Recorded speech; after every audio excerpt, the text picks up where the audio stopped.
I am Dr. Arnab Karmakar, consultant orthopedic surgeon. There are numerous causes of joint swelling or a swollen joints. First of all, and the commonest being is from any injury. If there is any injury to a particular joint, that can lead to swelling and that can lead to pain. So this is one subset. Another subset is that there is no injury, but joint swelling and pain can happen. So there are other causes as like arthritis or inflammation in the joint. So that could be from osteoarthritis, which is the age-related arthritis of the joint. That could be due to some inflammatory causes like rheumatoid arthritis, ankylosing spondylitis. These are autoimmune joint problems. And finally, we all know about increase the uric acid level in our body. Increasing uric acid level in our body can also lead to gouty arthritis. That can also lead to swelling in the joint. So any joint swelling, we can broadly divide them into two causes, like one is from injury or traumatic causes. Another is atraumatic causes, or there is no definite injury, but there is some problem related to arthritis, some problem related to inflammation, some problem related to infection, or might be because of increased uric acid level in the body. So any swollen joint is usually associated with, first of all, the swelling appears.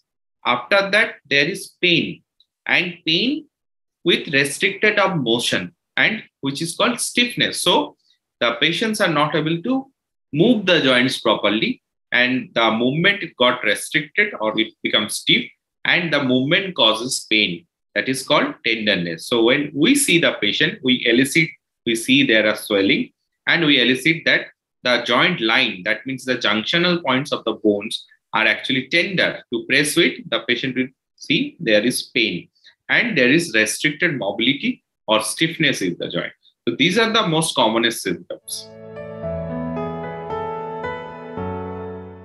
Non-traumatic swollen joints, like if there is no history of any injury, but there is swelling in the joint, which is associated with pain or something, those actually indicate some underlying disease.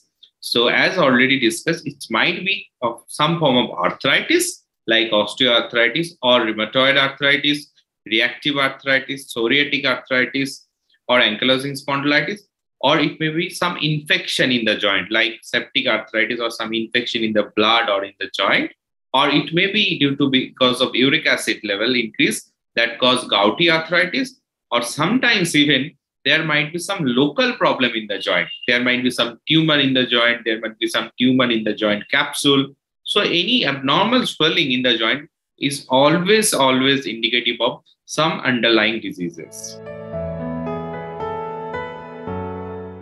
If the swelling is because of some injury, compression of ice or application of ice is very, very helpful for reducing the swelling.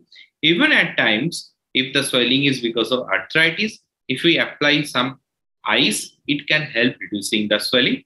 Another is a compression bandage or a crepe bandage.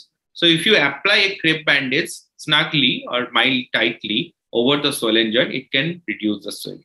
But if it is because of some internal problem like arthritis or infection, if it is because of some effusion in the joint, that means accumulation of some fluid in the joint or pus in the joint, then you have to treat the internal disease. You have to treat the underlying cause. So sometimes we have to aspirate the joint to take out the fluid from the joint. Then only the joint becomes okay.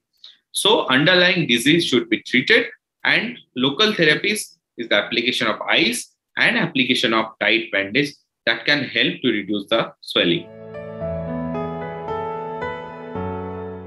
So swollen joints, actually, if these are because of arthritis, the acute swelling takes almost 7 to 10 days to come down. But the underlying disease, if it is not treated properly, then there is recurrence of swelling. That means patient will become okay for a few weeks. Then again, the swelling may appear because of the underlying disease.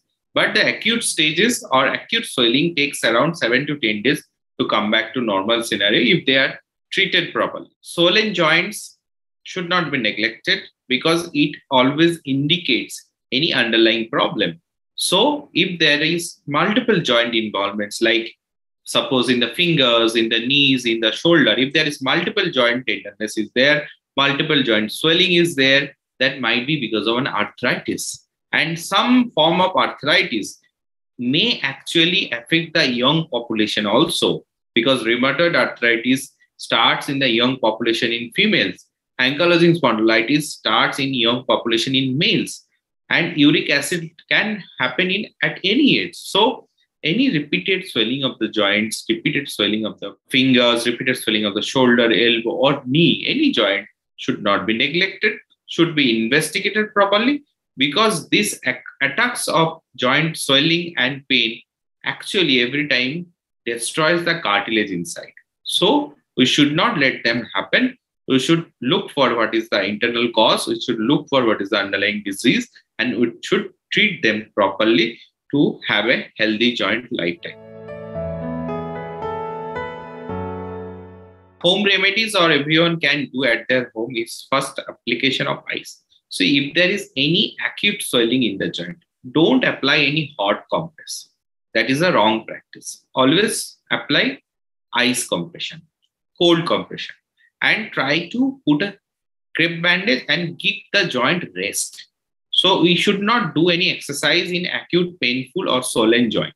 So at time of swelling, at time of pain, give rest to the local part, give a compression bandage and put some ice, avoid any hot. And for chronic persons who have already diagnosed with some form of arthritis or gouty arthritis, they should do diet modification to check the uric acid level. They should do regular exercises to keep the joints healthy and keep the joints mobile, because lack of exercise can also lead to friction in the cartilage, and that can lead to again swelling in the joint. So these are all very useful tips everyone can practice at their home.